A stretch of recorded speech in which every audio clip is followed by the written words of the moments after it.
విలువలేని చోటు నుండి తప్పుకోవడం బలహీనత కాదు, అది నీ ఆత్మగౌరవం అని చెప్పే పద్యం.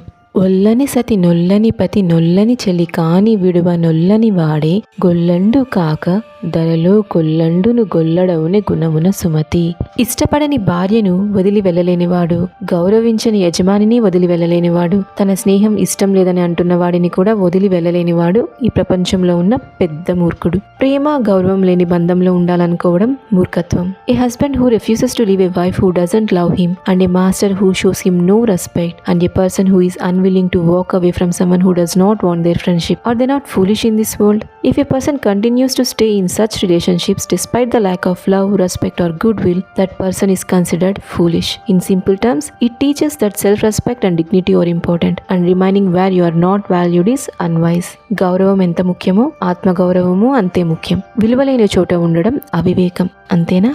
ఏమంటారు?